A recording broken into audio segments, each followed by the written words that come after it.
broadly looking at history, when you look at Genghis Khan, when you look at Stalin, Hitler, the darkest moments of human history, what do you take away from those moments? Does it help you gain insight about human nature, about human behavior today? Whether it's the wars or the individuals or just the behavior of people, any aspects of history?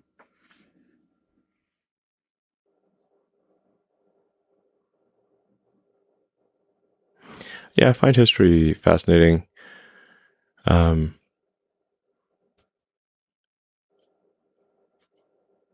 There's just a lot of incredible things that have been done, good and bad, that they help you understand the nature of civilization and individuals. And does it make you sad that humans do these kinds of things to each other? You look at the 20th century, World War II, the cruelty, the abuse of power. Talk about communism, Marxism, and Stalin. Some of these things do. If you like, there's a lot of human history.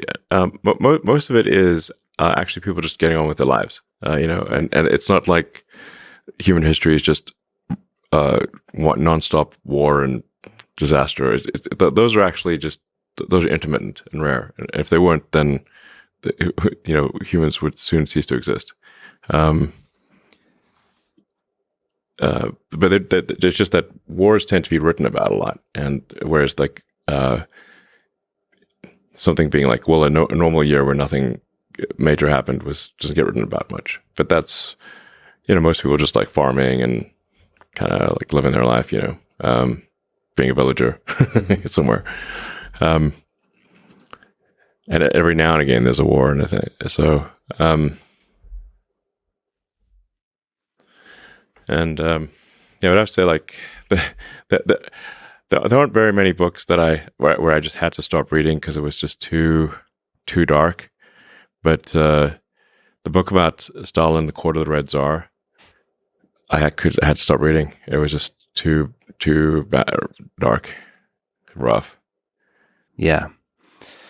The 30s, there's a lot of lessons there to me, in particular, that it feels like humans, like all of us have that. It's the old Solzhenitsyn line, that the line between good and evil runs through the heart of every man, that all of us are capable of evil, all of us are capable of good. It's almost like this kind of responsibility that all of us have to tend towards the good. And so, like, to me, looking at history is almost like an example of, look, you have some charismatic leader that convinces you of things. It's too easy based on that story to do evil onto each other, onto your family, onto others. And so it's like our responsibility to do good. It's not like now is somehow different from history. That can happen again. All of it can happen again. And yes, most of the time, you're right. I mean, the optimistic view here is mostly people are just living life. And as you've often memed about, the quality of life was way worse back in the day, and it keeps improving over time through innovation, through technology. But still, it's somehow notable that these blimps of atrocities happen. Sure. Yeah, I mean, life was really tough for most of history. Really for most of human history, a good year would be one where not that many people in your village died of the plague, starvation, freezing to death, or being killed by a neighboring village. It's like, well, it wasn't that bad. It was only like, we lost 5% this year. That was, it was a good year. That would be par for the course. Yeah. Like just not starving to death would have been like the primary goal of most people throughout history. Just making sure we'll have enough food to last through the winter and not freeze or whatever. So, now food is plentiful. I have an obesity problem, so. Well, yeah, the lesson there is to be grateful for the way things are now for some of us.